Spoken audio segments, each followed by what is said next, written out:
Oh, there we go. All right. Okay. I can call to order the April Académie Lafayette Board of Directors meeting. Welcome, everyone. Happy springtime. Hope everybody's feeling well. First item on the agenda is approval of the agenda, but we are going to modify the agenda because this meeting is going to go a little bit longer due to the Leadership Review Committee report and the review of our preliminary budget for next year. And so we want to leave ample time for that. So we're going to move items number 8 through 11 right after item number 4, PTO report, and right before head of school report. So I need a motion to approve the agenda as amended. Moved. Second, Harriet. All right, so moved by Beth, seconded by Harriet. Any discussion or questions? All right, all those in favor say aye. Aye. Aye. Any opposed? Aye. All right, hearing no nays.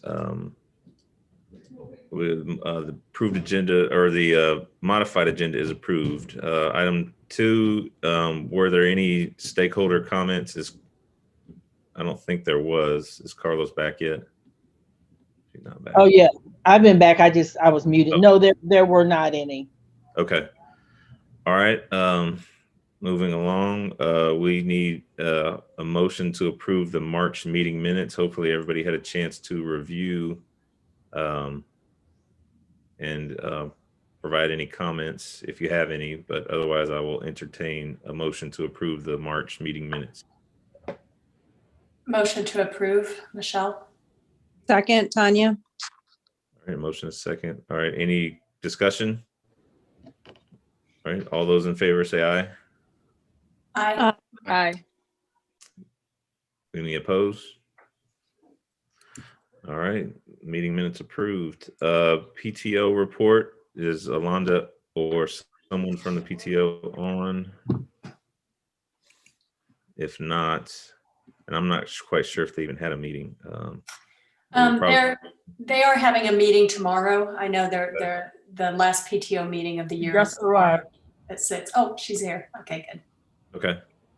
Alonda, do you have the report?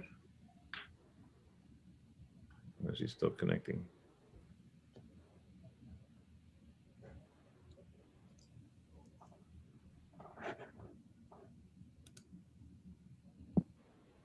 All right, Alonda, do you have a report for the PTO report?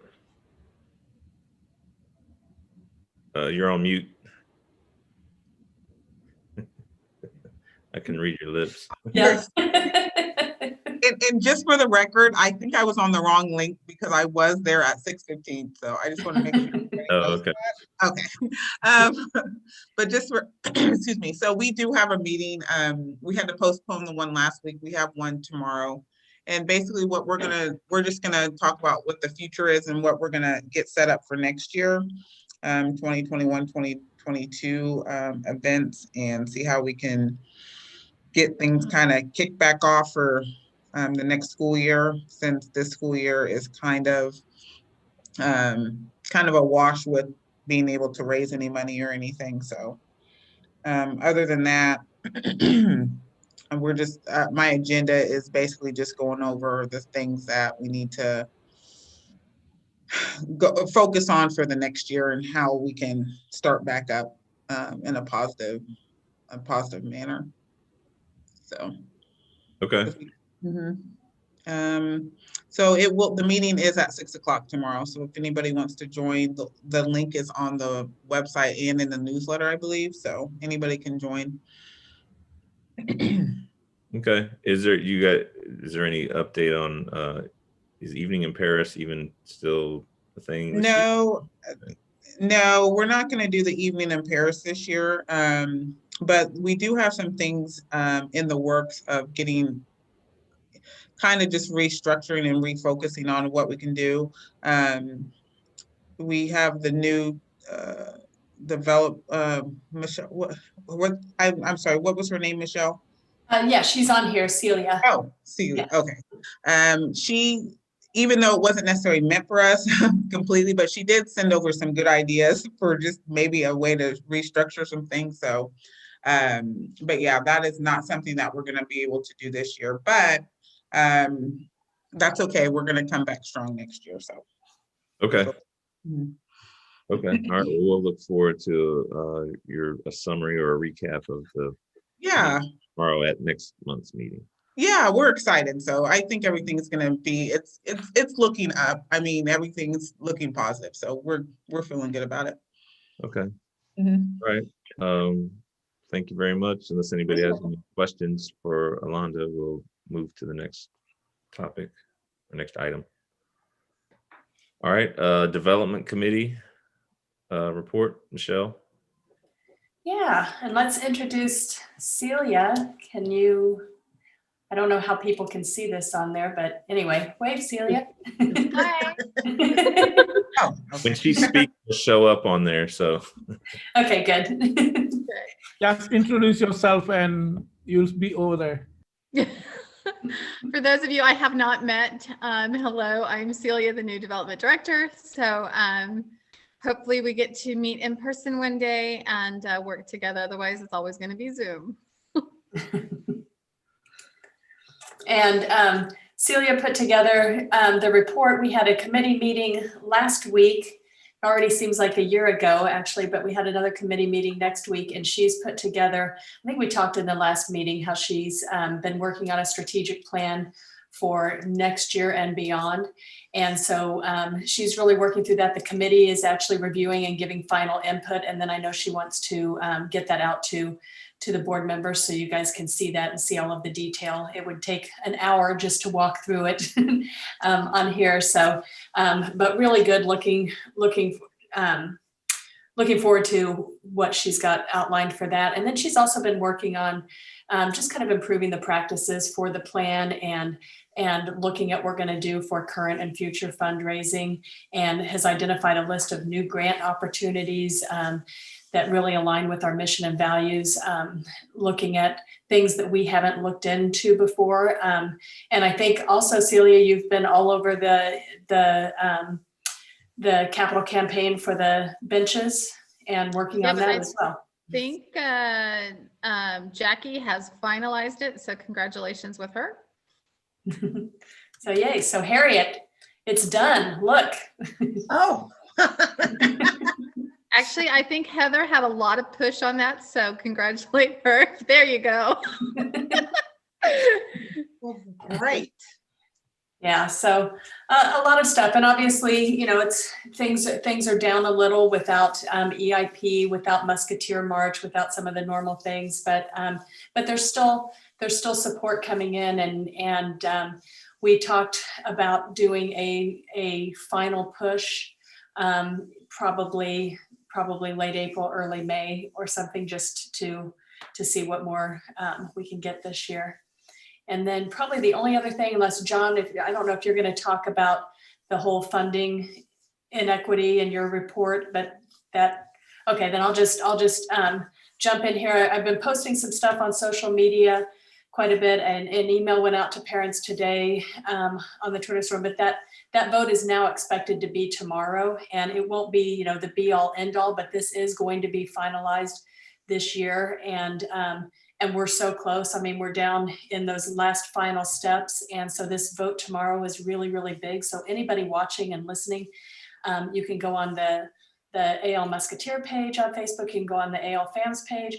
You can email me. My email contact information is on the AL website, and I'll direct you to your legislators to contact. A lot of people have been contacting. People have talked about actually how active our parent group has been, and our parents have been in being heard. So if we flood them with emails and voicemails tonight, I think that's great, because it could all really come down to this vote tomorrow, unless of course they delay it, but what we've been told is they're not. What vote? Is this with the House, with the Senate, or It's with the House. It's with the House now. Okay. And is it a standalone bill or is it attached to something? I think it has been attached. I actually don't know the answer to that, to how this one is going in now. That I think it's still standalone, actually.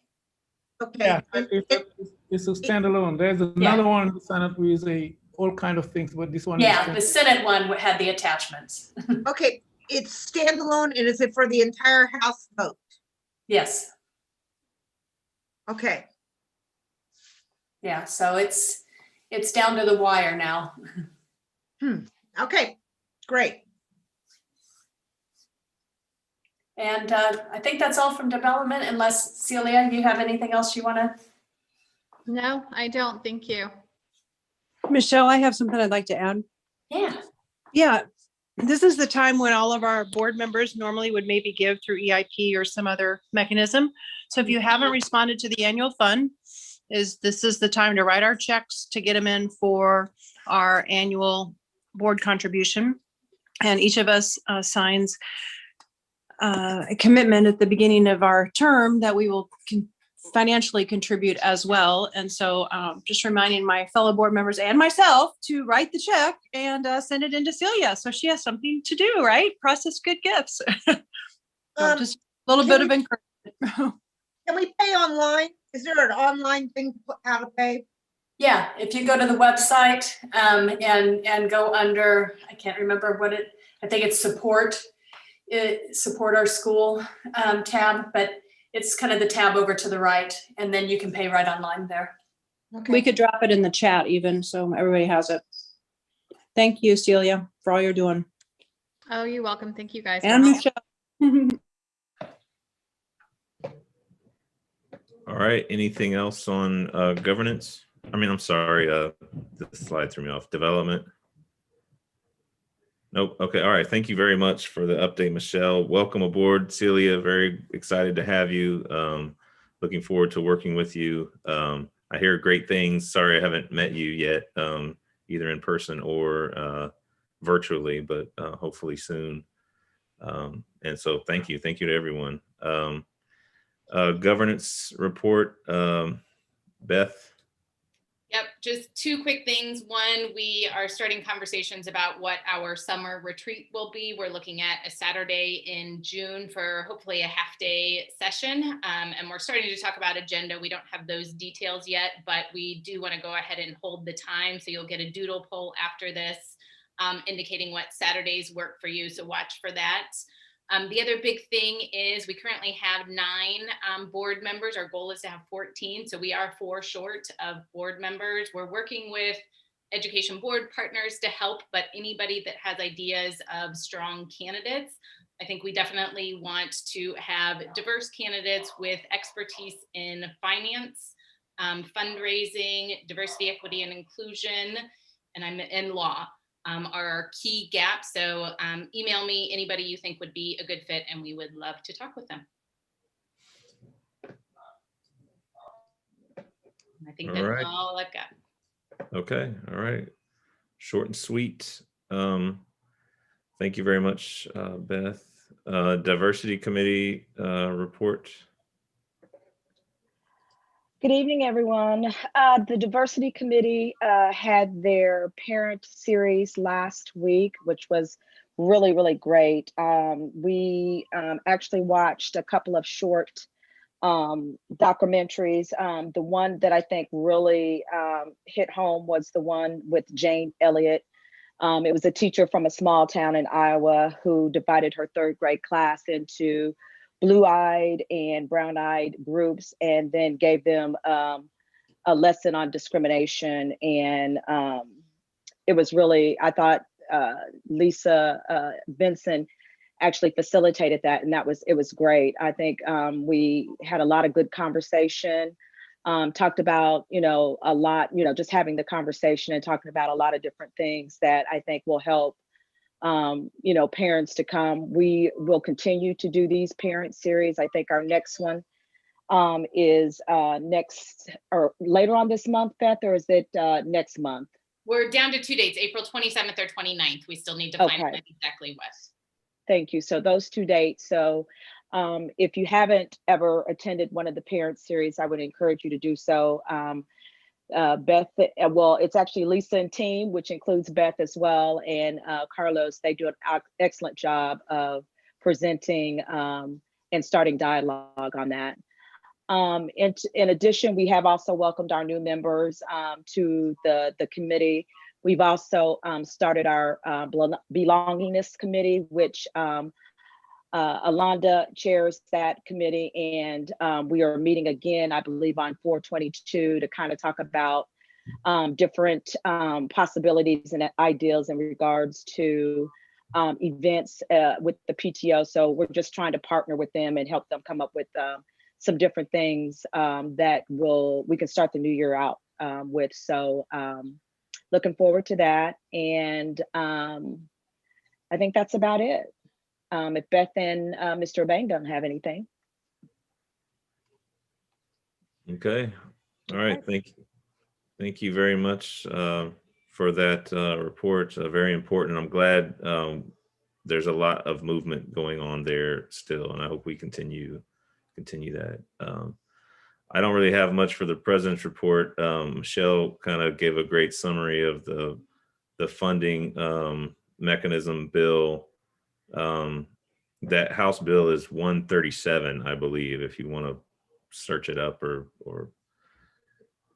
do some Googling or watch it tomorrow. I think you can live stream if you want, if you're into that stuff, but I don't have anything else. No new business or old business at this point. So we'll move right along to the head of school report, Mr. Mbang. Unless anybody has any questions. Anybody got any questions for me? All right, hearing none. All right, Mr. Mbang.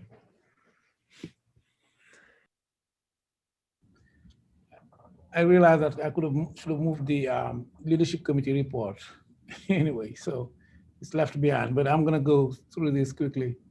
So I'm going to discuss quickly the reopening update, and these items follow the strategic plan. That's what the board requested to be informed on a regular basis. So our staff at this point, we had 75% already received the first dose, and today was the second dose at the Kaufman School. I just want to really thank Leslie Colmeyer and all her team who coordinated this, and also our nurses, of course. In 2 days, our K-9s will be back 4 days a week.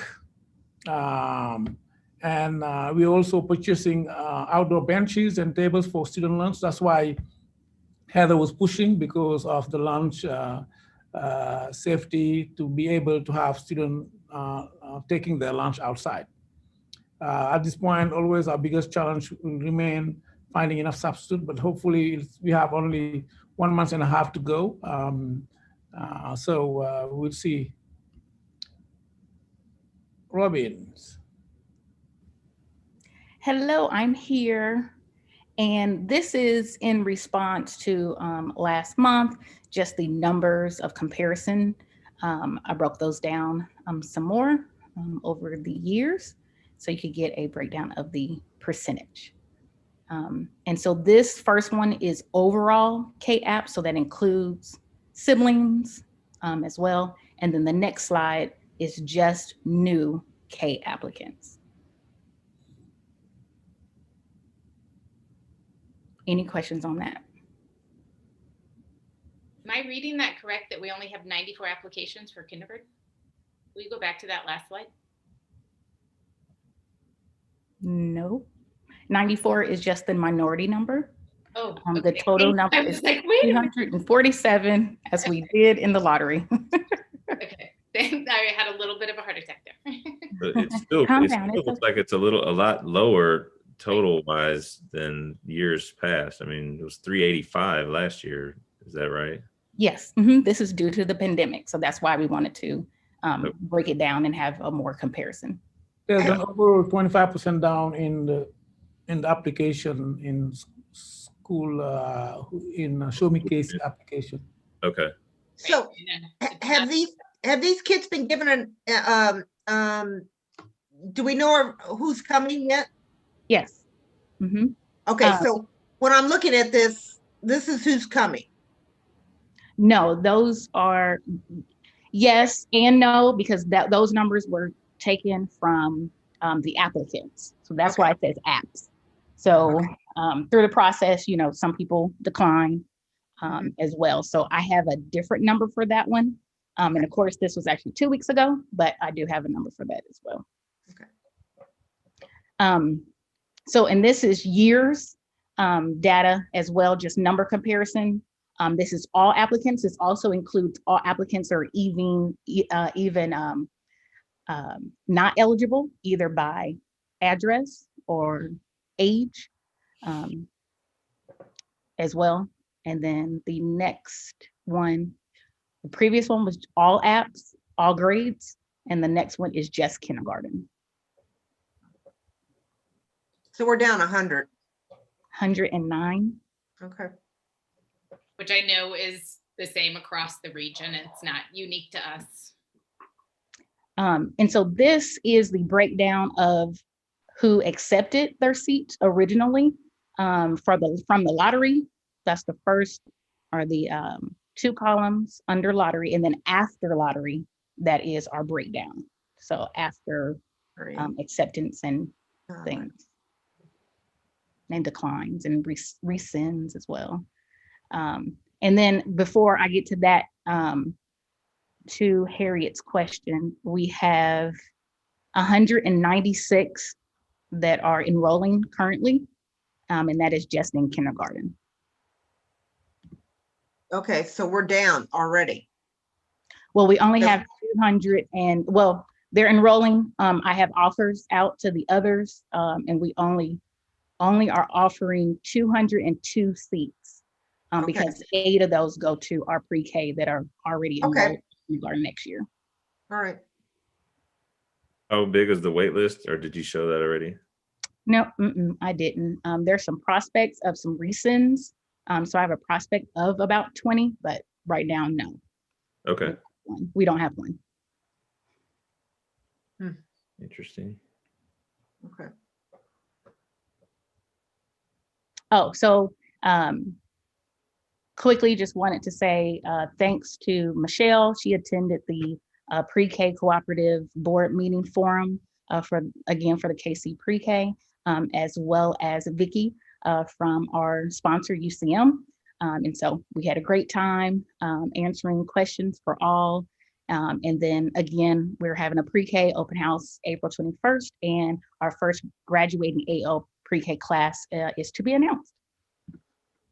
And Robin, I have to shout you out here a little bit because during this whole thing, which thank you for inviting us to attend, because it was just cool to see the progress, not only for for what AL is doing, but just that this is happening in Kansas City and how many schools and places are involved in this.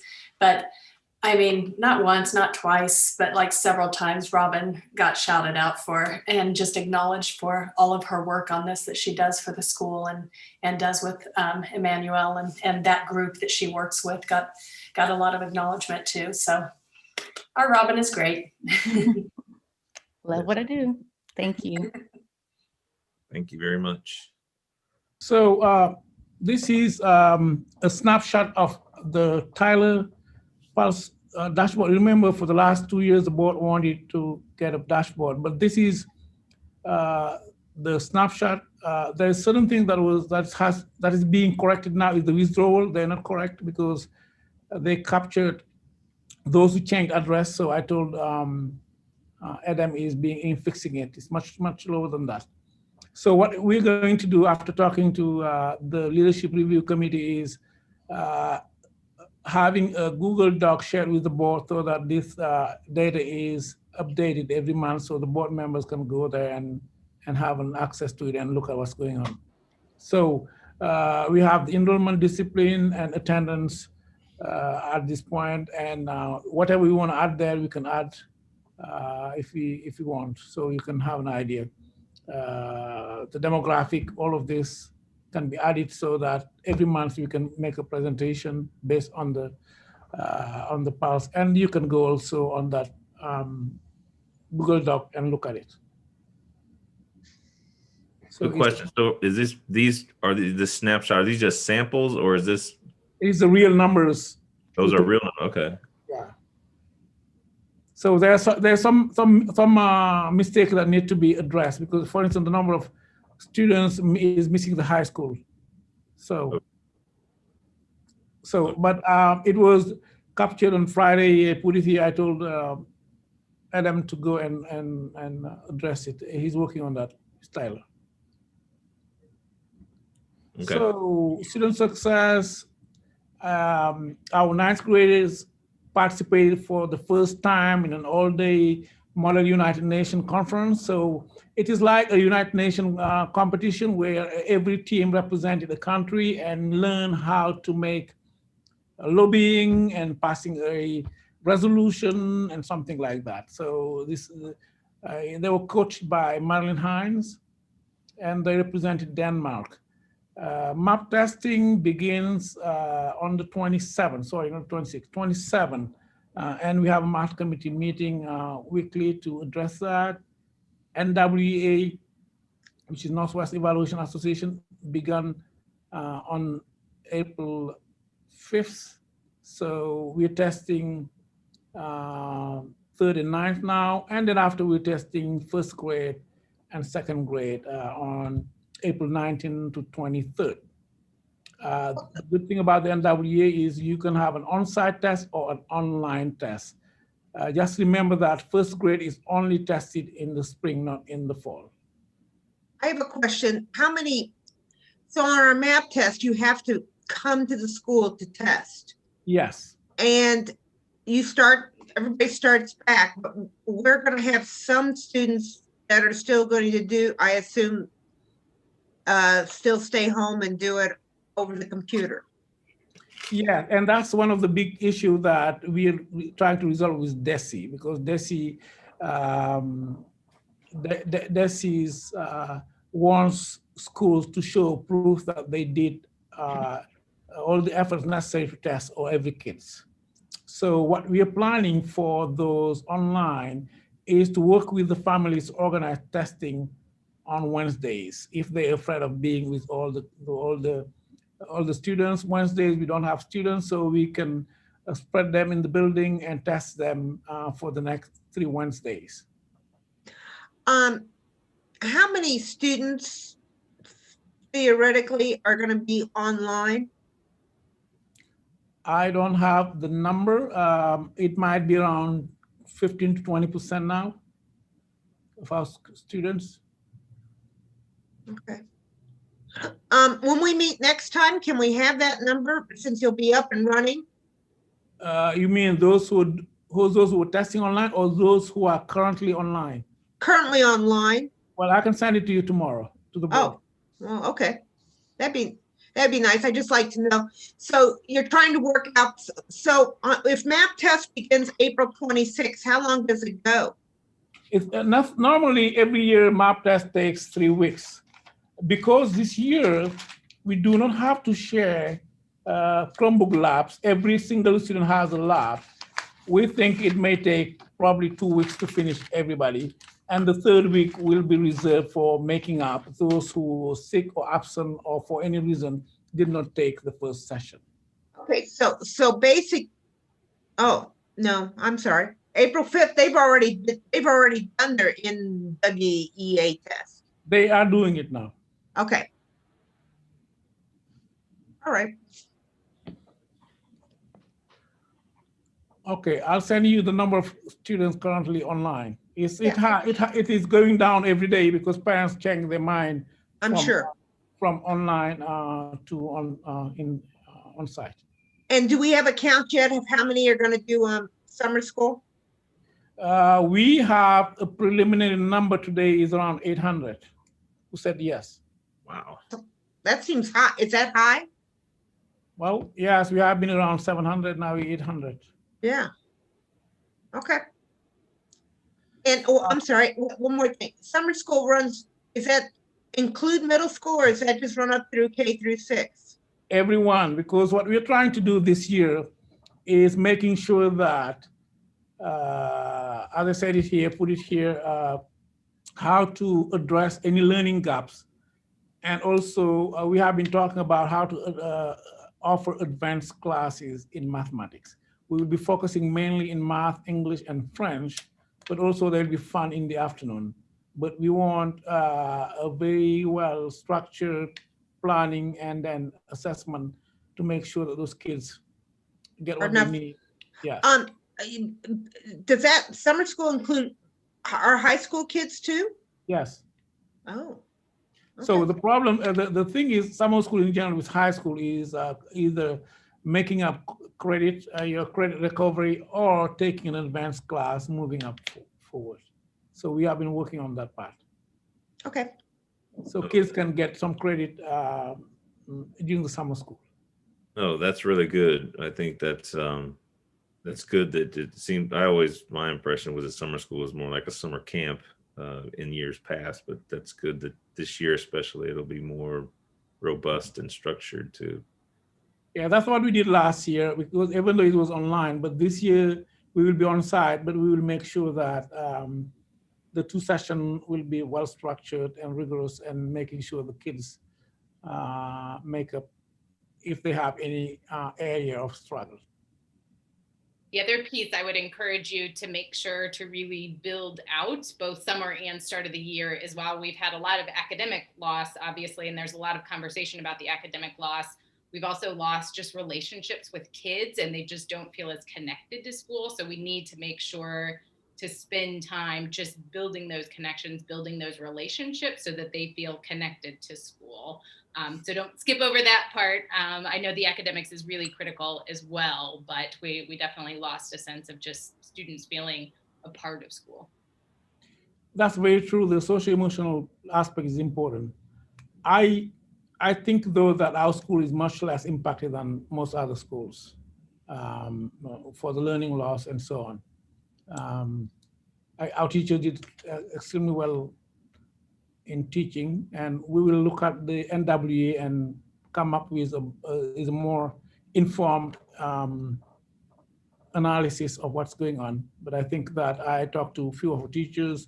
There's some struggling part, but what I heard nationwide happening, I don't think it's going to happen in us. I don't want to raise a false expectation, but I think that our teachers have been doing really good. Our students too, of course. I think we would like, when the NEW, whatever that thing is, done. I can't remember those initials. A report on how each grade came out. Yeah, it's going to be in June. Generally, we present the NWA. There will be a dip, of course, in learning, because it's not the same thing. But what I heard about how many percent of failing in some schools, like 40 or 50% increase on failing, we may not be there. But we'll see in June. I'll present it. There will be certainly some dip in the performance, but we will address it in the summer. And I think it would be good to see that data in June, and also look at just the achievement gap. Has it grown? Has it stayed the same? So is there any difference in our subgroups as we look at that NWA data? Would be great to see. Okay, so what we're doing now is trying to, we have been trying to target how to support students who might have one way or another some issue needed some help. So we targeted students. Remember, we decided to bring 4 days a week some of our students, those who have special, IEPs and any kind of area where they needed to be improved. So we are working on developing a support plan for a multi-year one. For next year, we already decided to hire additional paraprofessionals for Carey and Oak, and providing enough academic support. We, as I said, want to use partly summer school to focus on reinforcing French, language art, and math, and also identifying those struggling students and see how we can develop with the parents personal growth plans.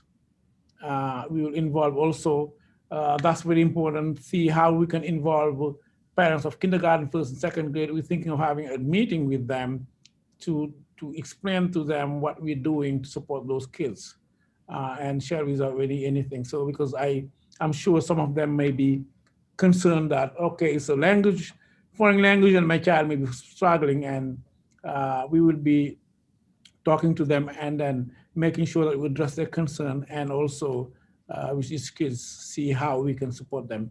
And not only for 1 year, but maybe by the time they reach third grade, they should be where they need to be. Elaman, I was curious if there will be like a pre and post test, with summer school being a really great opportunity to kind of measure the importance of it and the progress that students can make during summer school, to issue kind of a pre-test, here's what you knew about French at the beginning of the summer and where you are at the end of the summer, or in math, same thing. There's always there's the end of session assessment that we do. It's part of the assessment we did. We did last year, we did this year. But the best pre and post test is NWA, because we're taking the NWA in the spring, and we're taking it again in the fall. It will show us how some of those kids grow or no. Great, thank you. But there'll be at the end of, you have 2 sessions of 2.5 weeks in the summer, and each session will end with an assessment.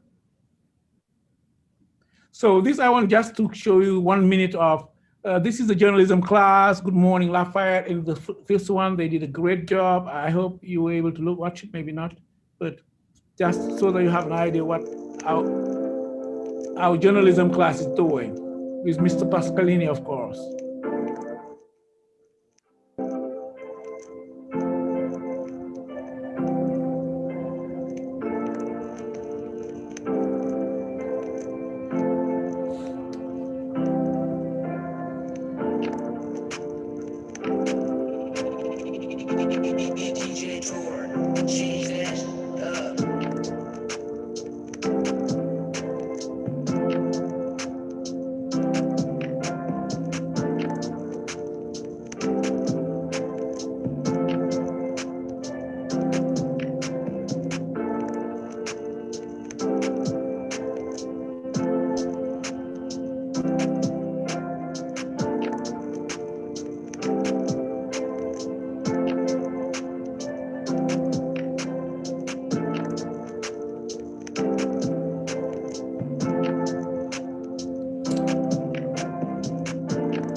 Good. So after that, they'll present the journal, the news, and every kids will give us their part. I'll share with you the link so you can go on YouTube and watch them. So it's shared, and it's very, very interesting. They did a great job. No, that's not what I want to do. Okay, now I just wanted to say, okay, thank you to all the staff members for their efforts. We have Gianna Procopio, Kathy Mockert, and Angela Dampier for helping us testing those kids. It was really tough to find somebody to do it. They were extremely helpful for English language learners and dyslexia testing. I think that they deserve a real big kudos. And we have also, Jean Pascalini is the one dealing with the convergent journalism, doing a great job with the 9th graders. Marlene Hines is the one coaching Model UN team I just talked about.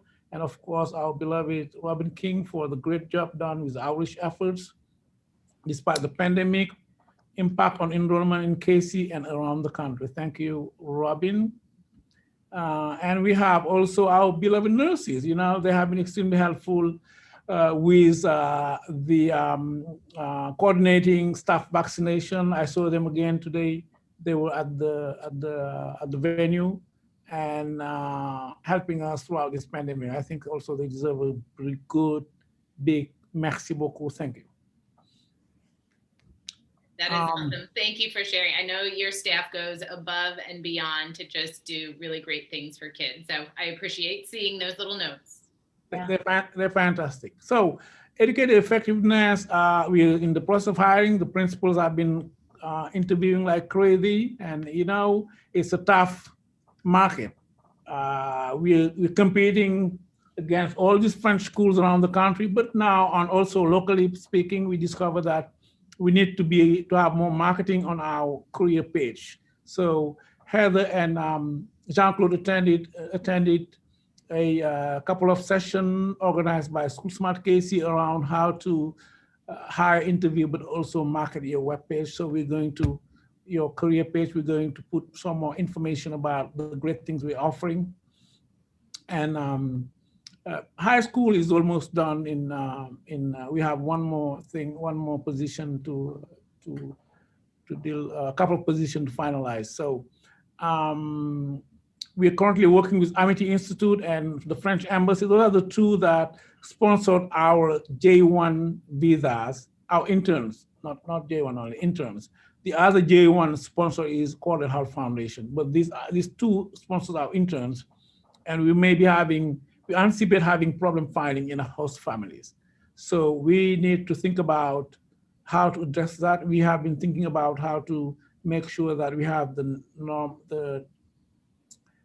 number of interns we need for Cherry and Oak. We will continue to work with Teach for America. Teach for America has been working with us for the last 2 years, and part of the financial burden has been shouldered by School Smart Casey. Thank you again, School Smart Casey. They agreed this year for next year to take part of the financial burden too. So we'll continue.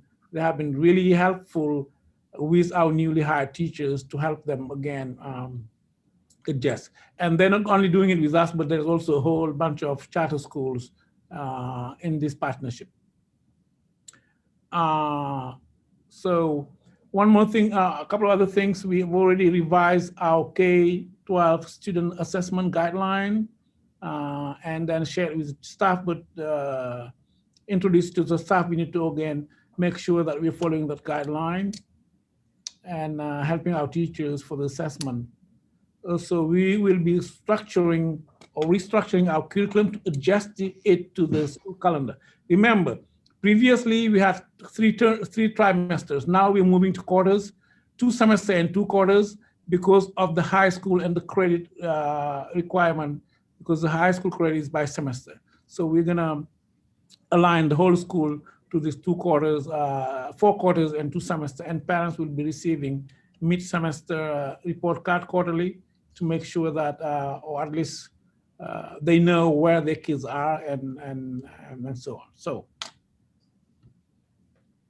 technology and I just talked about it, and the technology plan is moving forward. I would like to thank all the teachers and staff involved in helping develop it, and we want to wrap it up by the end of June for board approval. Map test, I just talked about it, and also we just received additional Chromebooks for 1st grade and 2nd grade. So 1st grade to 9th grade will be having one-to-one Chromebooks. The discussion now is around whether or not we will get Chromebooks for kindergarten or iPad. So we have been talking about it in our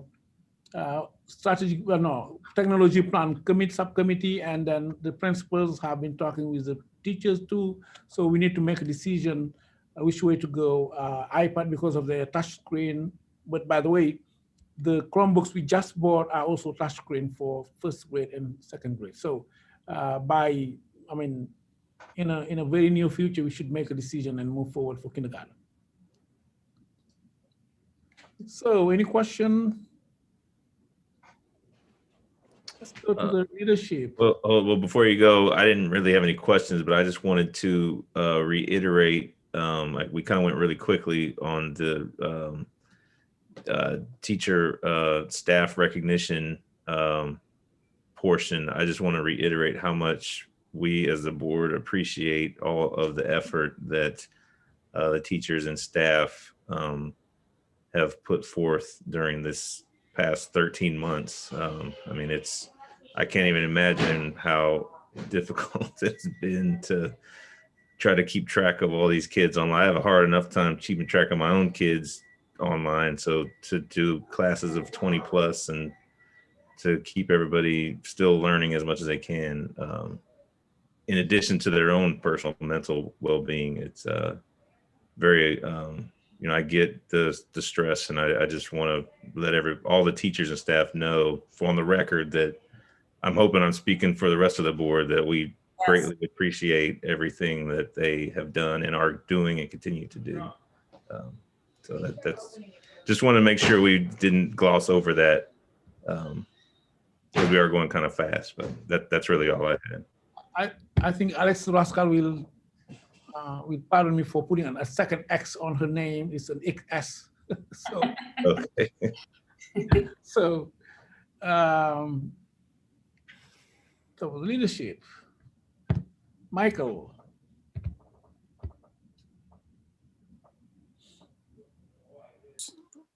Hello, everyone. I'm the chair of the leadership committee. I'm going to go through some of the things that we've worked on over the last quarter. This is our succession plan for replacing Mr. Mbang, if that ever happens one day. You can see I'll just go through it quickly for those who can't see the screen.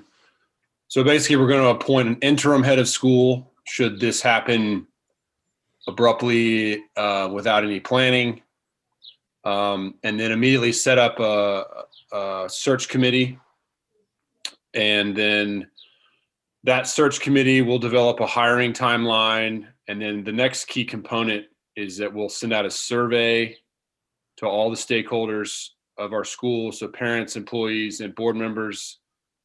And through that survey, we will develop a candidate profile to then hand that off to put that on the website, and also to, if we use a committee or an outside group to help us find a candidate, we may need to provide them with a profile. And then we'll post it on the websites, and then we'll screen those applicants, and then you'll see we'll do interviews. Top 3 candidates will be brought in for an interview with the board, parents, and teachers. And then once those parents and teachers and board members select a candidate, we will offer them a contract. So that is our plan for replacing Mr. Mbang. Before you go back, I had a question. So just to clarify, when you say parents, I'm assuming that's a select group or a committee of parents, not the entire parent. I would imagine we would send out a survey like we do to to all the parents, and they would be able to provide comments. We haven't really thought about the exact format of the survey, but I think we would survey all the parents. Well, I was thinking more on number 9 when it's narrowed down. Oh yeah, sure. I'm assuming that would involve the Council of Cole and parents that are active in that. I don't think we're not going to open up interviews to the entire parent. It's select small group of parents. This is a concept with all the PTO, some of the members, like the president of the PTO, and the president of the PTO is anyway member of the Conseil d'École. Okay. Yeah, I just wanted to clarify on the record, so we didn't. Yes, thank you for doing that. Give the impression that everybody gets a chance to interview whoever may be replacing. Well, I personally went through those 3 interviews, or 4, by the way. We forgot the admin staff, because I went through an interview with the PTO, some parents, the teachers, board, and admin staff too. Yeah. So, it looks a lot similar to what we went through before, but I'm glad. Good job on putting this together. I know that we've talked about a succession plan and we just haven't had one. So it's good to have something written down in the event we need to put it in motion and activate the plan. I agree. I think the process looks good, and I hope we don't have to use it for a really, really long time. Thank you. And then another element we've been working on is to add one of the strategic plan goals is to increase diversity and to foster community and teacher understanding of diversity within our school. And so I'm still working with the diversity committee to get some, I thought there was some prepared language, but that was my fault. So we're going to work with Kelly and Beth and add the language once it's approved by the board. We're going to add it to the staff handbook, and it'll be encompassing of all the school's values. So that's that piece. So you can go to the next slide, unless you have anything else to add, Elamon. Well, no, that's fine. I talked to Beth. We're trying to merge certain things, the diversity, equity, and inclusion part in our teachers' evaluation document and merge it with whatever the diversity committee is working on and come up with something that we can add. And there will be also a part for the board and admin staff. It should be for everyone. So I think it's what I have for the. Okay, yeah, the rest of our information is going to be in closed session. So we have more to come. Okay, now the meeting is Jackie's now. Right. Hello, everybody. Hello. Buckle up. Yeah, buckle up. So we're gonna, even though we have to do the preliminary introduction of our budget work, we'll go through year to date, and I'll just give you a little heads up. It's better than the last couple months. So things are trending in the right way with what we know as of today. So we'll go over accounts payable, our payments, our enrollment summary, our forecast, and general updates. So the finance committee goes over and asks questions, and we review accounts payable. There were a few things on there. There were quite a few high school federal CSP grant expenses, quite a few little reimbursements to staff for supplies. The question came up if our gas bill had increased. We have not gotten our February bill, nor was Marcia able to look at it online, unfortunately. There's a couple of recruitment ads. We see Hearst Television, that's a recruitment ad, and then there was another one. Facility Solutions was on there. They did the parking lot upgrades to the LED lights. I don't know if any of you have been by Oak until about a month ago, but it was very, very dark, and that really helped. Our electric bill at Armour went up about $4,000, and that is due to us turning things up and keeping all of our buildings nice and toasty and not having a water main break this year. So that was a good thing. Jackie, our bill in December for our gas was 17,000. That's the electric bill went up that much, I think. Okay. It was what was the, is it right there, the gas bill? I don't think that was the gas bill that went up. It was the Evergy bill. So yeah, the gas bills really are 2 months behind, interestingly enough. So we've been very concerned about what's happened across the country for those with those gas bills. And again, we do get our gas from a third party that's for nonprofit schools. So we're hoping, we looked and there's not even available to see yet, unfortunately. The other thing I forgot to get put on here, we did talk about, was there was about almost $12,000 of substitute costs from agencies in March. So you can see we've had some issues. So those are the main items we talked about. If anybody else looked at something while we were, when you looked at your accounts payable, you can bring it up now. Otherwise, we just need a motion to approve.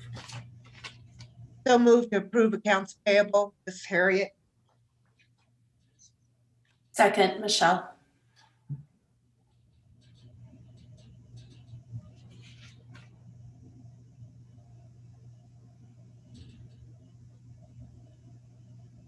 John had to go offline for a second. So you want to wait a minute or you want to just come back? Michael, take the vote. I'll take it. So where are we in the stage? So we've had second. Okay. Any further discussion? All right. All those in favor say aye. Aye. Aye.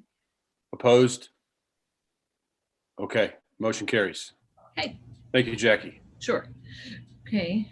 So, we've talked about our woes from enrollment budget to actuals. This is just a visual for you to kind of get a visual of what's going on with enrollment from our budget to actual. And of course, there's only a couple hundred kids in between here, so it looks pretty dramatic with this type of graph. But we have not, since school started, met our enrollment budget for this year. Okay, next one. So here's some good news. We started out at around the $6,800 amount for basic formula in September. And in February, we were all still just, last month we only had actuals for February, trying to discuss what we were going to do and what our concerns were. And then in March, with the increase, it was a little over $8,000 from DESE. So I think we still have a hold harmless issue, but that again, combined now with Kansas City Public School and the local taxes really helped. Prop C went down again in March. I don't know why it varies so much. I think they're a couple months behind too, but year to date, we're totally fine with what we budgeted for Prop C. So that was a good news slide. Next one. Here's the other item that I've been discussing with you all, in that our ADA is not up to our budgeted ADA. And again, I want everybody to understand it's still very conservative, because the switch from virtual and remote to in-person and back and being off really impacts the average daily attendance. Until, my guess is until the end of school, really, we're just still guessing. In order to not be overpaid, however, during December, January, February, when we were looking at it, I did ask DESE to pay us on a lower ADA, which we were using about 94.5%. With in-seat attendance, I think that may go up, and that would be very helpful to us in the bottom line. But in the meantime, we just don't want to get overpaid. Okay, next. Okay, so these are kind of where we were all over the board. There's our budget. Per pupil basic formula budget. We started 2021 at $8,500. October, we were looking to go down to $8,200. We weren't sure what was going on. You do see though that we were 44 students under enrollment. And then now in March, we got the little over $8,500. We got 1,156 students enrolled in K-8 and then 8 pre-K. So I've got our weighted ADA around 1,221. I think I got 1,221. I sent it in to DESE. So because of the student under budget, then we're expecting them to receive about $651,000 less than we budgeted for basic formula revenue, just from the basic formula. I think at one point we had that upwards of 900,000. So this is a good thing. Next. And this again just shows you revenue budget to actual. The 2 months, December and February. I think that December was the CARES Act and a School Smart KC payment for the expansion grant. And then that February was the Kansas City Public School payment for local taxes. Okay, next one. So here's a snapshot from the detail.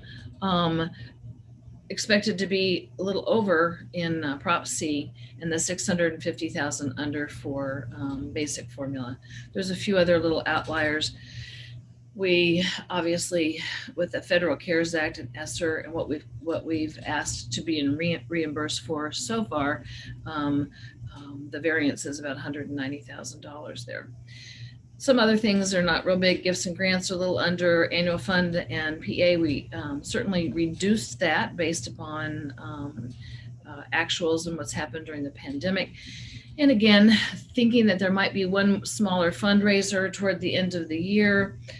Some of that might be in there. So next month I'll adjust that based upon what happens. The next largest is, way under for food service billing, and that is another issue. And obviously it's under because we haven't served that many meals during the pandemic.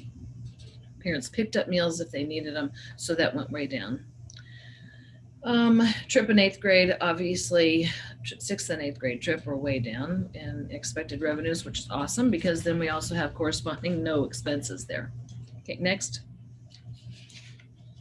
Okay, this is a good graph because you saw just the opposite in our revenue projections. And so when you look at this, this is our control over expenses throughout the year for various reasons. Okay, next. Okay, so this is expenses. I showed you earlier the revenue variances. And so this is the expenses. And back and forth, I apologize. That first line under expenses should say salary and benefits. Don't know what happened at some point, wiped it out going back and forth with slides. But the first one is salary and benefits. And this month, after spending a lot of time going line by line for every single thing for salaries and benefits, it looks like we're about 945,000 to the good on salaries and benefits for the same reasons we've talked about in the past. No interns, expenses. We didn't have any stipends. We budget over $100,000 a year stipends. There's no after school, sports, academic support during the day, some of those extra expenses. We had a few late hires.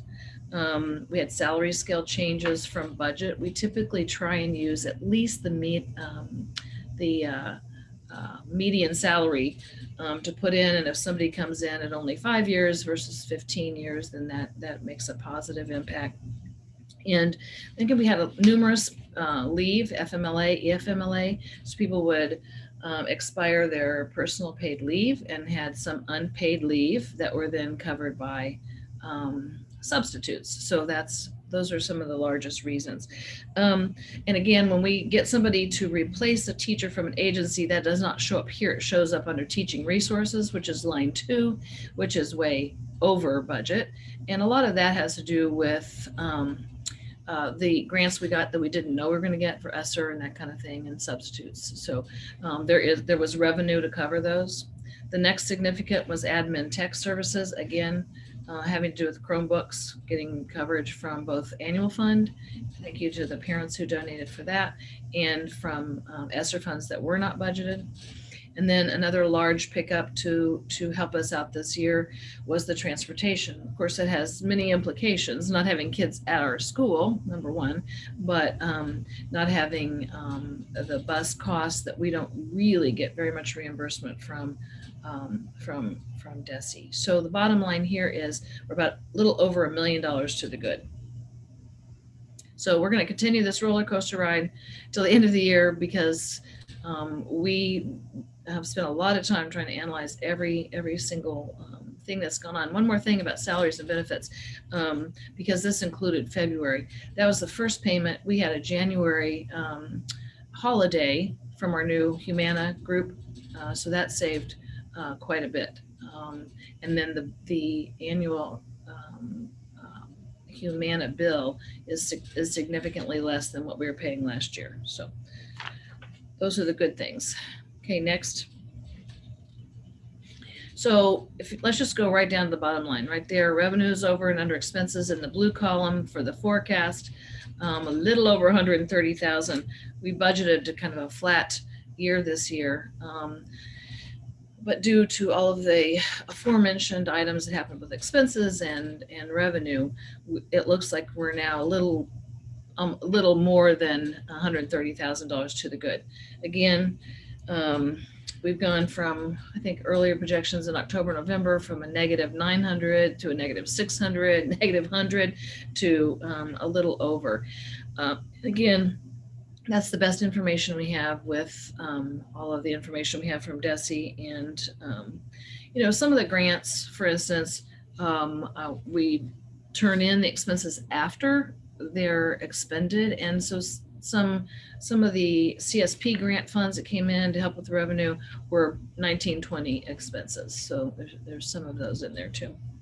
Okay. So I'm going to do the preliminary budget here. We still don't have all the intents to return. I just fell off my chair when I found out there were 800 people enrolled for summer school, which is going to require a lot of work in recruiting teachers. And like I said, this forecast was based only on the current information and assumptions that we're going to get paid $8,500 per pupil, which look look like we're spot on there.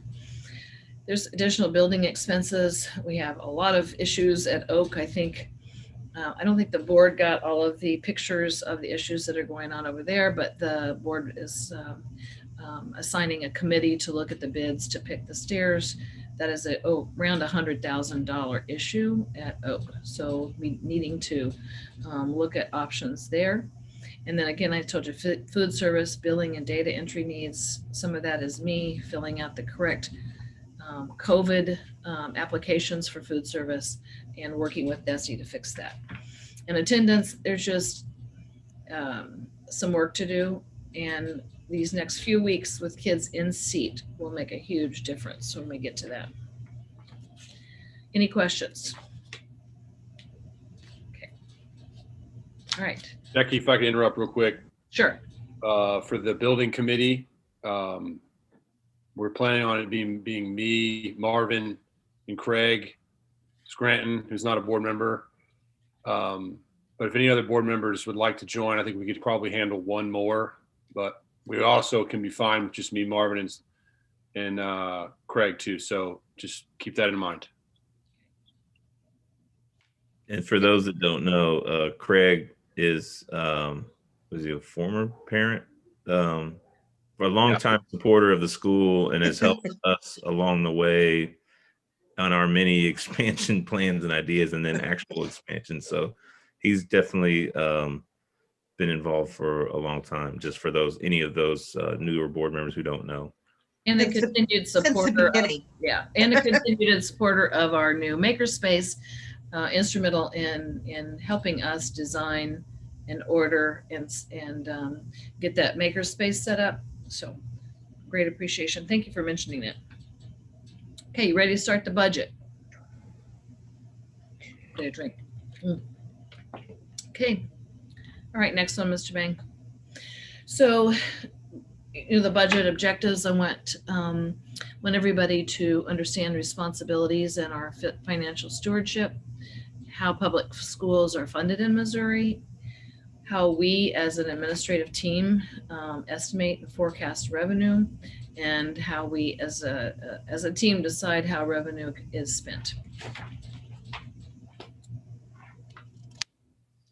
And the fiduciary responsibilities include, and this is who called this meeting again. So this is Harriet's favorite way of conducting board meetings now. So obviously providing financial oversight, protecting our resources, accountable for budget management, making sure our policies are in place, and holding school staff accountable for current information on funding, entitlements, and ADA reporting.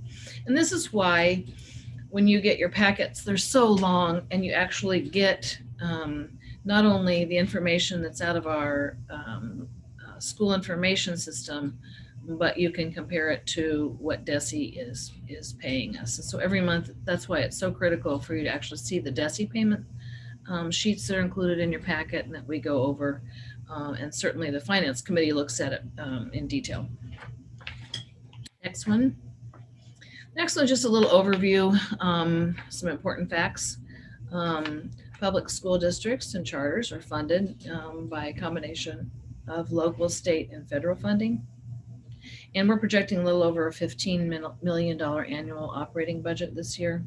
And again, about 77% of our revenue comes from state and local funding, which is a decrease from last year. And that is because of the new influx of some of those federal programs. About 4% comes from federal programs for Title I and special education and some food service. And I distinguished that because those are the ongoing things that are allocated to us based upon how many students tested in special ed in December and the free and reduced for Title I. But this year, over 8% of federal funds are coming from ESSER and our CSP high school grant. So that's something new. Fundraising continues to cover about 7% of our expenditures as budgeted. And, they vary year by year, but vastly contribute to our growth and expansion. Some of the current grants like School Smart and Kemper will end in the 22-23 school year. And about 2/3 of our budget continues to go to salaries and benefits.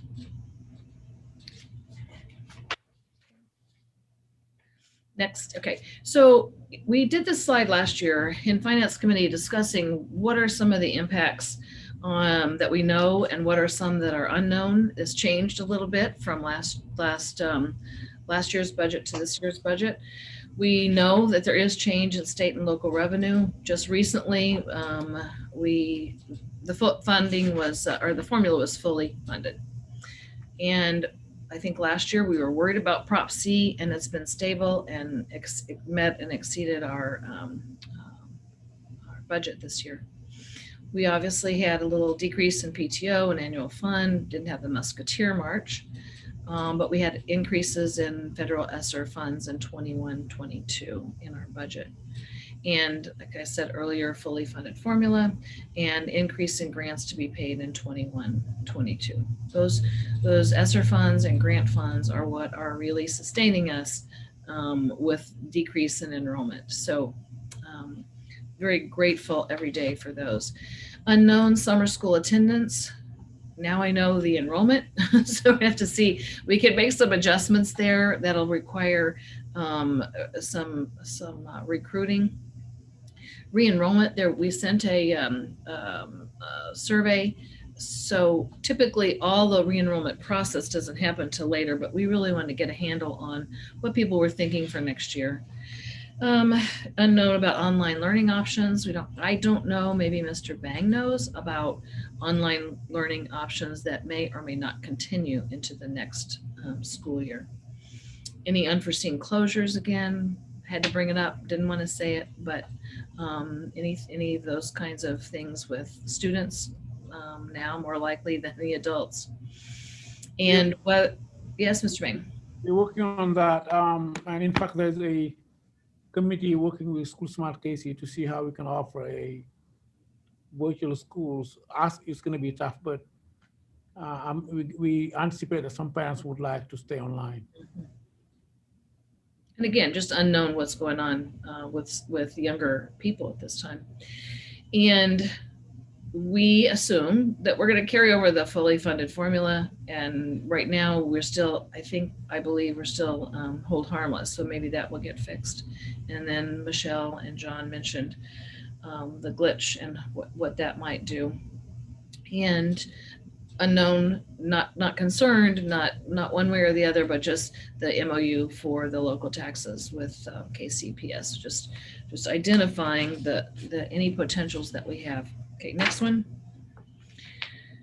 So I know it's hard for you all to read all your emails, but really just wanted to really quickly go over the American Rescue Plan, which is HR 1319, and how we received our ESSER funds. It's the relief plan that provided billions to state and local agencies. The distribution has been based on Title I population, and understandably there are students who do need more assessment and more response, but at the same time we had spent thousands and thousands on the same kind of thing for all of our students who are learning at home, and cleaning supplies and those kinds of things. In 2021 we received and spent 190,000. We couldn't actually, you had to spend it and then turn it into to DESE in order to get paid. And then ESSER 2 was another allocation of $400,000. We've been spending some of that.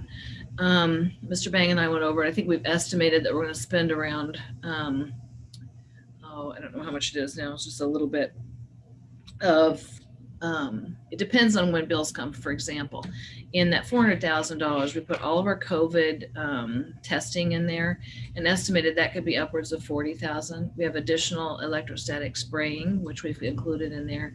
We had some additional PPE. Mr. Bang explained about getting 400 more Chromebooks to cover first and second grade, and that was about 160,000 that will also come out of there. So we need to look at this carryover again for next year. But those are the allocations that we were using, and and then the window project at Oak.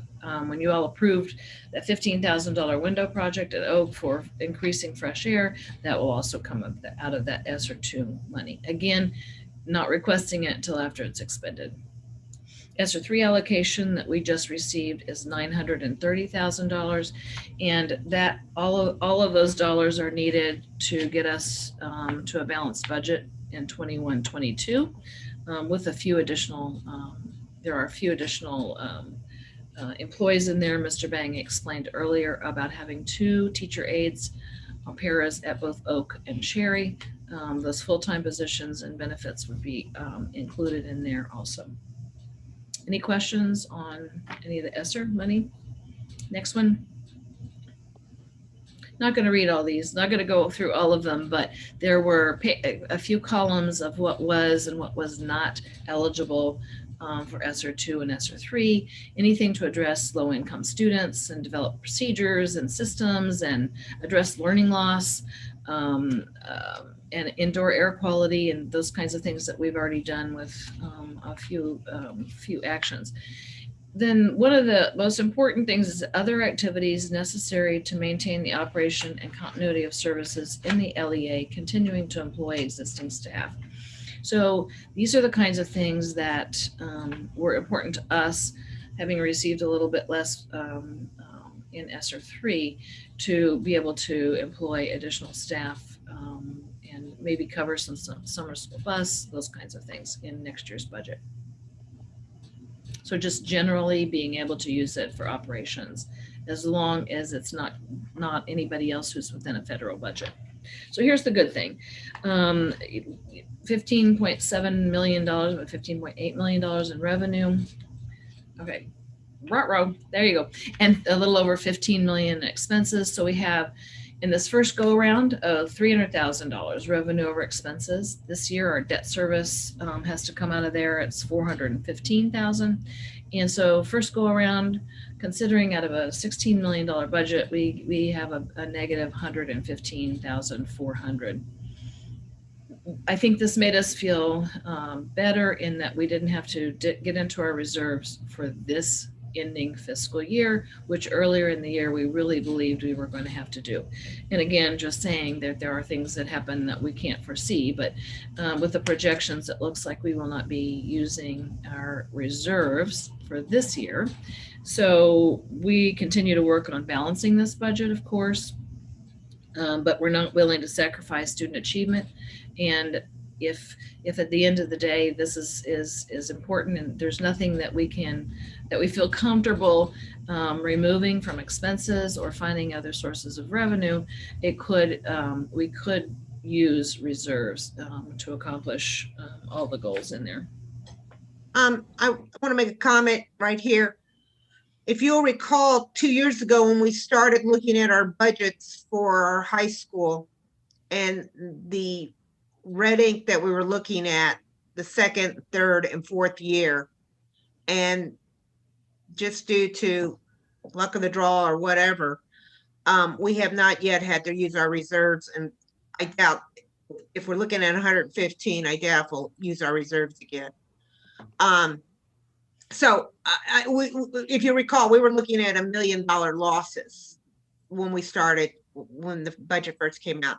The other thing, though, that Jackie pointed out and that we need to keep in mind in the coming years is our numbers were going to be larger than what we're seeing because we've taken such losses in our enrollment, and that we didn't budget that to begin with. So we will not see that good time that we thought we'd see in the third or fourth year. It will be extended, and it may be the fifth or sixth year because our enrollment was down. So. Thank you, Harriet. I think this next slide may say why, how we were getting through, the School Smart extended the expansion grant for 3 more years, and that along with the Sherman Family Foundation and the federal grant is certainly, oh my gosh, certainly going going to help us through this next year. And if you see number 3, that federal funding, I mean, we've never had that, that kind of fund. Of course, it's one time. It's in response to our issues to begin with. It gets us through covering our expenses for sure. And then we upped our PTO events annual fund back to pre-COVID, because we realized this year in the projections, as you saw, $150,000 under what we anticipated. So we just went back to the 1920 pre-COVID fundraising, and then all the other expenses around $332,000. So yeah, the big pickups there with School Smart, Federal CSP, Sherman, and ESSER really get us through next year with projections of not getting into the reserves much. Okay, next one. And just a refresher on how we determine basic formula, and that's our state and local funding times our weighted average daily attendance. We use the word WADA every month in our finance meeting, and that is the weighted average daily attendance, and that's how we get to our basic formula.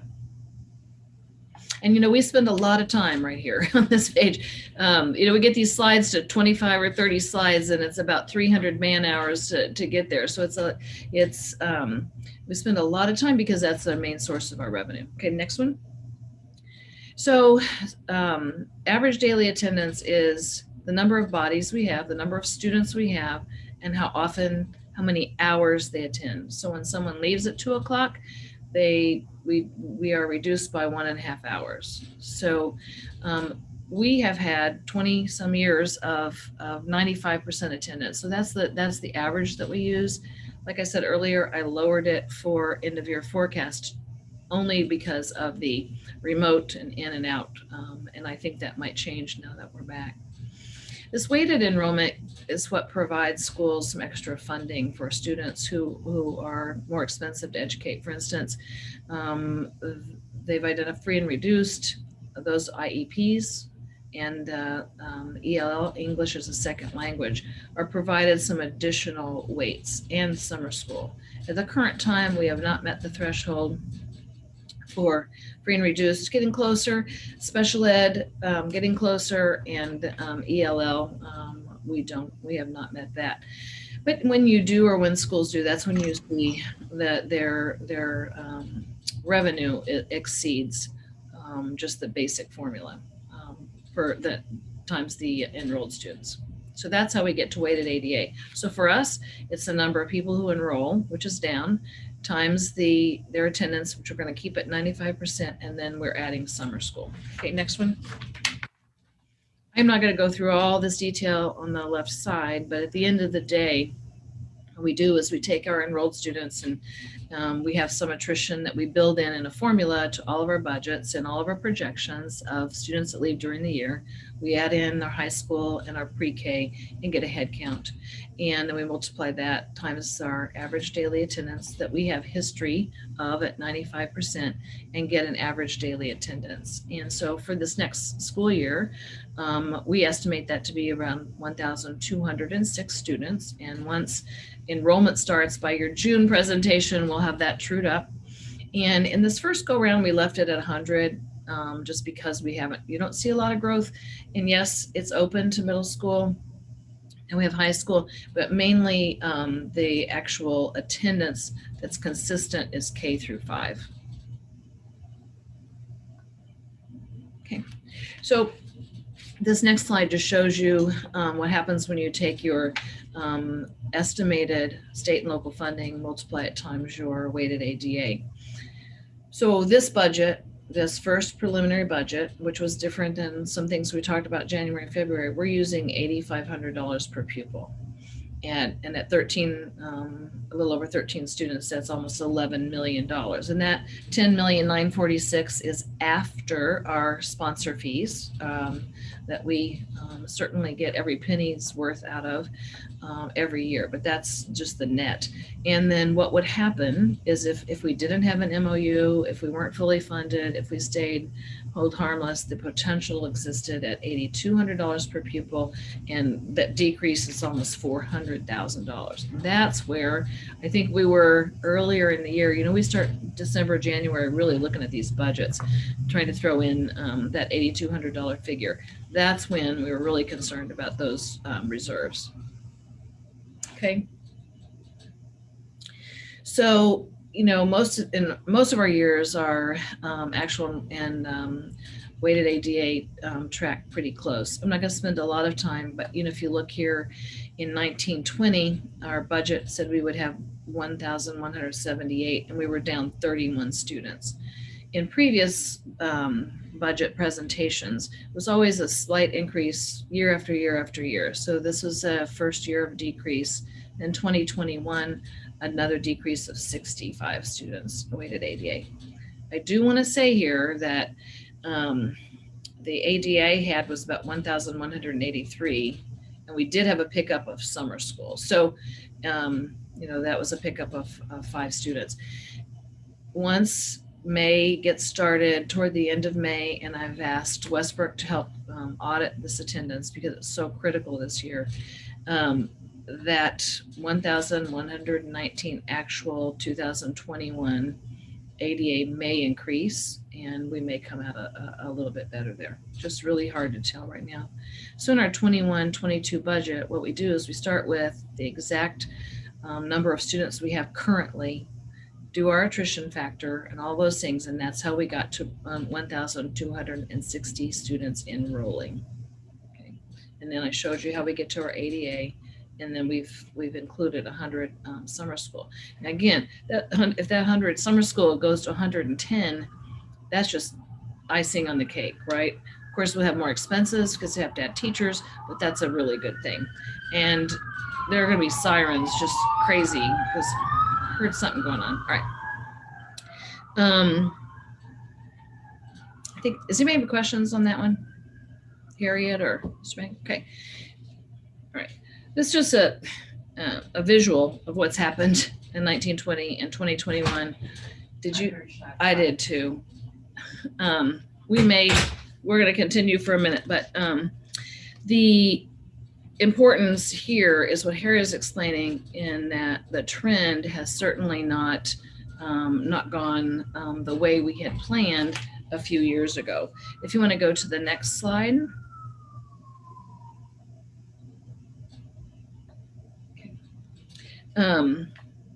So as you can see, our students and our weighted ADA have increased year over year, but we just haven't met our enrollment goals for the last couple of years. So even though we're really close, our weighted ADA is closer to our budget, it's still not trending where we wanted to. So next slide. Summer school, we talked about, it's really remained flat. And I think that has to do typically with the K-5 being the bulk of students attending. Okay, revenue, which includes the fundraising piece. So when we're looking at assumptions, we have a whole page of assumptions, and we look at the last 3 years and we look at the next 2 years. And so the assumptions that we use for preliminary budget, and if you see something here that you might want to weigh in on, you can certainly send us an email, but keeping basic formula flat at $8,500, unfortunately, for the last 2 years. Prop C, we're using that $1,025. That was a DESI memo very recently. And the interesting thing on Prop C, it's paid on last year's weighted ADA. It's not paid on this year's, so it'll be paid on that 1,120. We assume we'll fill the caps in K and First in this budget. So we have 210 and 186 or whatever's in that cap for first. We assume that there's 4% during the year attrition, which we've used several years, and that we update enrollment with the current school year data. So we can't just use last year's budget, add 5%. We had to go back and take those 64 students out. Transportation, I reduced revenue by 50%, but it could be much more than that. And that happens because next year they'll pay us based upon the number of days and our efficiency rating for this year's transportation. And I have no way to know how to track that right now. We'll probably get closer when the year ends. Special education and Title I, we still don't know our allocations till a little bit later. We'll update those like we do every year. The COVID relief federal funds, we budgeted in our 21-22, a little over 1 million. We assume that's 930 from the ESSER 3 that's allocated, but we have not spent yet. And that we will expend some of that 400,000 that was allocated in this current year, depending on when the bills come. We had 100 students, almost $1 million in grants. And we assume we return to pre-pandemic activities for fundraising, gifts, PTO, and trips. And we'll continue our rental for Citizens of the World for this next school year. Any questions on those assumptions? Okay. Just quick to show how important fundraising has been to us, not using our reserves in the last several years. And again, in this next year's budget, with ESSER funds really helping us meet that gap. Any questions? Okay. Just wanted to show where some of those grants came from on the next slide over the past several years. And, of course, 2021 is still estimated, but that just showed you some of the detail where our funding has come from and how much we appreciate them. When it says DTA gifts, what that had to do with was several foundations, and there's a detail in your packet to do with the expansion, capital expansion here at Armour. So you can just see all the way down School Smart KC, and then the extension of their grant has helped tremendously in getting us through these next couple of years. Any questions on those? Okay.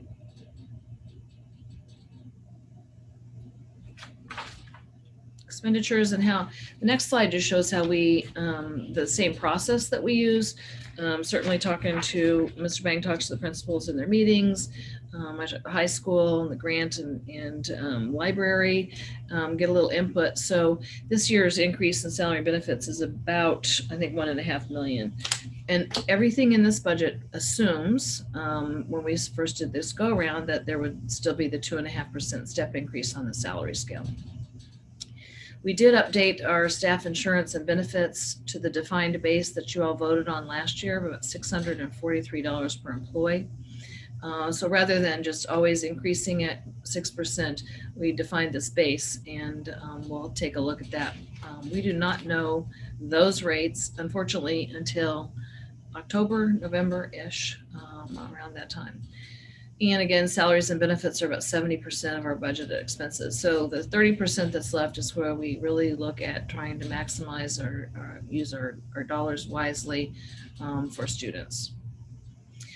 In our formula, in that long budget that I didn't send it on the preliminary, but you'll get, it has 600 lines and several tabs. There's formulas built in there that we just assume that certain things go up about 2% a year. And based upon the number of students. So there's a formula built in there. And that our high school expenses are allocated to the federal CSP grant as approved. And that ESSER 2 carryover will fund at least 4 paras, help us with some of our other non-covered summer school expenses. And we already talked about summer school. In transportation, we didn't really do a lot of increase because I think this year the increase of students is like 80, and so might be 4 buses or another bus. This will get closer. We did the forms online for parents to fill out who is coming back and trying to get an idea there. We left the number of buses for the next school year at 19, hoping that that's fairly accurate. Liability insurance for staff and the board. I've, just getting a lot of be prepared memos from our broker and carrier about not just for Académie Lafayette, but for all of us in schools, how just liability insurance has increased. Teaching supplies, it's about $3,000 per pupil. Apologize for the mistake there. We'll fix that. We assume that J1 visas, we will be able to get 18 interns, begging for alternatives for host families. Hope we can find host families, and if not, certainly an alternative so that we can get them there. So it's very crucial. And again, that ESSER 3 money could cover some of those expenses. In special ed, expenses are a little over almost $350,000 in our revenue, as this is not atypical. Revenue for special ed covers about 50% of those expenses.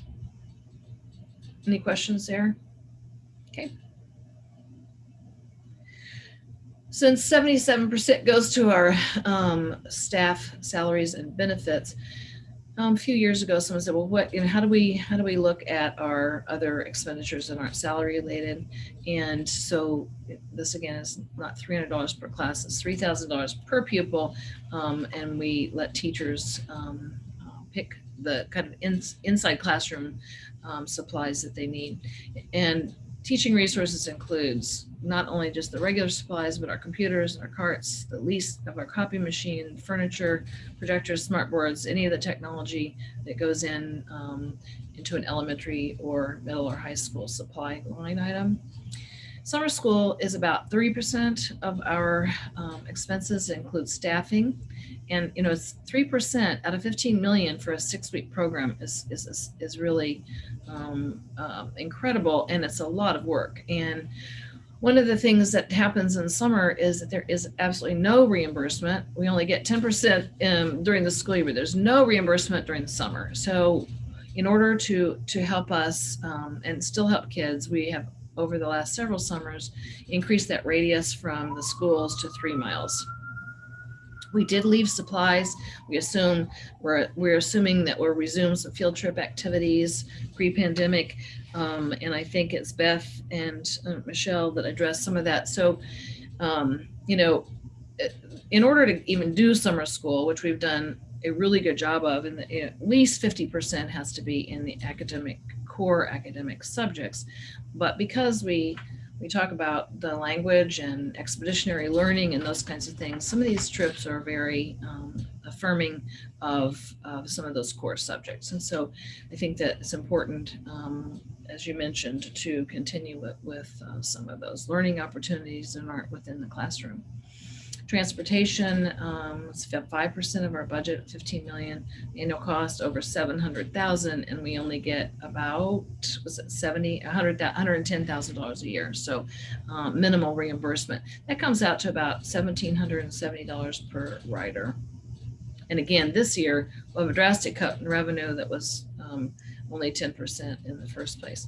Our interest expenses are around 3%. Not out of control. Care and upkeep of the buildings is 9%. And again, care and upkeep here is just regular maintenance and repairs. We don't have capital budgeted there, and we've deferred some expenses, capital expenses over the years, and are working on a long-term, updating the long-term capital anticipation that we had done, started about 16, 17, 18, 19, and probably haven't really updated it.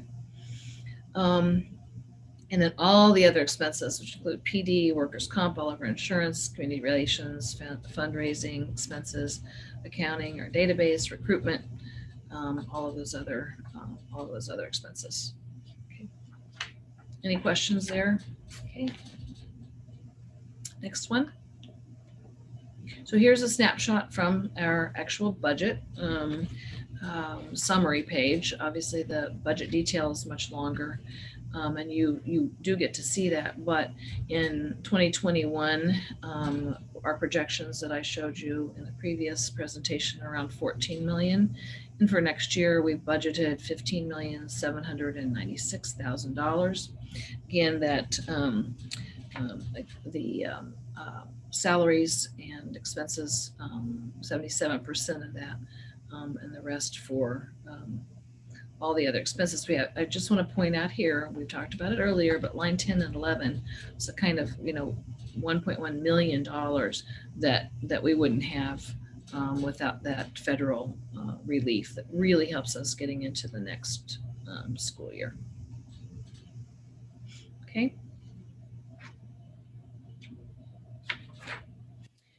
Next one is the snapshot directly from our budget summary page, and the salary and benefit increase from last year's forecast is about $600,000.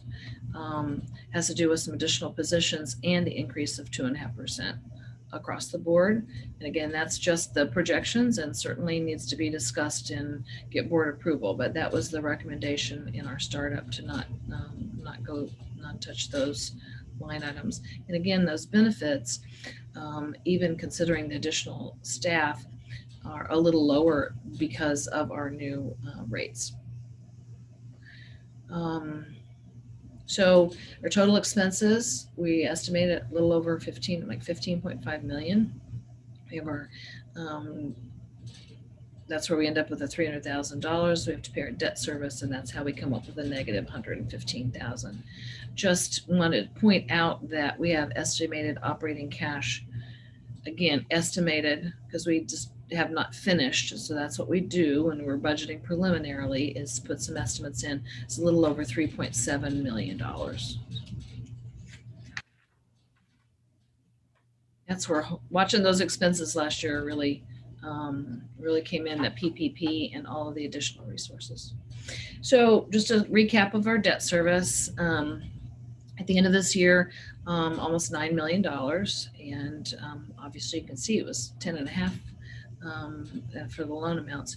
And principal payments go this year from 370 to a little over 415,000. Those are all our source loans, and we put leases under that debt service because of the principal. Okay. So key takeaways, little over $15.8 million in revenue. I told you we're doing $8,500 per WADA, and no increase from the prior year, unfortunately. And that gets into the issue that Harriet is talking about. Basic formula is $350 less per pupil than it was from our previous 5-year projections when we were doing our expansion planning. And for next year, a little over $1 million for the ESSER money and $1.8 million in gifts and grants. The expenses, 2.5% salary scale increases, regular maintenance and repair, no capital improvement. Again, for the 3rd year in a row, I don't know if you remember, we always budgeted around $35,000 to $40,000 at the end of the year to put money back into the endowment, and we have not been able to do that recently. And then just understanding that transportation is a significant portion of all of our expenses, but plays into the important 95% attendance rate. Any questions on that? And the next one, I think, just shows not only the decrease in WADA, but what's happened when we budgeted in 2015-16 for success. We always do a 10-year budget.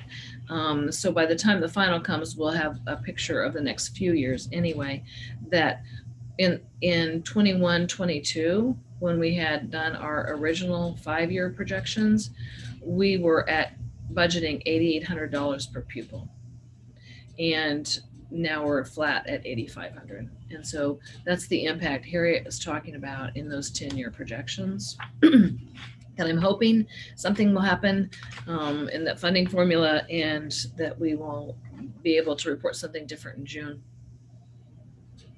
Okay, last. So, excuse me, net new staff, 11.5. You've already voted on several. I'll let Mr. Bang jump in on this one. But we do need to add 2 full-time special education staff, but reducing our outside consulting staff by about $50,000 in order to add the necessary full-time special ed staff, and hoping to get the interns at Oak and Cherry, but really difficulty with getting those host families identified. We're going to continue outsourcing in this preliminary budget. We're still outsourcing HR and our building maintenance. HR with Lisa Kais Consulting and MC Realty for our building maintenance, which has been both tremendous, tremendously needed, and directing us into some few better processes also. So on the final budget, there's obviously we'll true up the revenue and kids, but we also will hopefully have a little more information on that liability insurance issue. I think we only made a 4% increase in this prelim, and I'm afraid well, what we might hear, and then how many buses we're going to need, and then the summer enrollment. If we get, if we even get 10 more add-on students, that will really help tremendously. Okay, I'm finished. Becky, can I ask one quick question? You've mentioned host family challenges a couple times. Do we know how many we have and how many we need? We haven't really started. We will start working with, at this point, what we're trying to do is break it down by buildings. We think that centralizing it may not be the best way to work. So we will be working with each principals and a building manager to see how we can do it. I mean, that's our presumption. We don't know yet. Okay. Well, we want 18. We want 9 at each building, and that's a little increase. But with Mr. Bang's goal of really reaching students that need assistance after learning losses, they were hoping for 9 for each building. Diane did a beautiful job starting up getting host families, but obviously that is a definite pandemic related issue in terms of hosting someone in your house and knowing what's going to happen by fall. And we also did a preliminary budget if they needed to be housed somewhere, and there was some and that just was untenable. We just couldn't afford to do that kind of thing for 9 different people probably. Well, maybe, yeah, I'm just thinking maybe there's something some of us can do to help with like kind of one-to-one outreach to parents or something. Once you kind of, figure out all the needs and everything, if there's something we can do and get, PTO board involved and things, see if we can help with that. That would be for sure. Yeah. We talked about what strategy we can do to convince more parents to take interns, and one of them is also to work with the PTO. So we will keep you informed as we move forward. Cool. I'm guessing with those large summer school numbers of people who say they're coming, it's more important than ever. Like if we budget for that many and hire staff for that many who say they're coming, and we have the same issues of low attendance, we need to continue to sort of stress that to parents, as I know we always do, that if you sign up, it's really important that your child comes every day, because I know that's a struggle, and the bigger the number is, probably the bigger issue it will cause. Good point, Beth. Yeah, that's something that we're really going to have to work on. I think in the past, we have had upwards of, I think around 800 at one point, but those years, I think I only budgeted like an 85% attendance rate because of what you're talking about. Now, I think this year, no, I take that back. I think it was less than that. It's like 80%. I think this year we played around with some numbers and said 85% attendance rate. It was a little less time. The only concern I have is the odd day that the 4th of July falls on. So the schedule is giving us a long weekend, but not 2 weekends tied together. So I think we should maybe, we'll take that into account. But, and the survey, I believe, asked, we divided it into 2 sessions, so session 1 and session 2. And even though that raw number was 800, I know the other day, Alix informed me, and I don't remember the number she said, but a significant number just for session 1 or just for session 2. So we'll have to average that out and see how that plays out. But I'm glad to hear And I'm sure people are anxious to let their kids participate in some fun activities as well as the core subjects.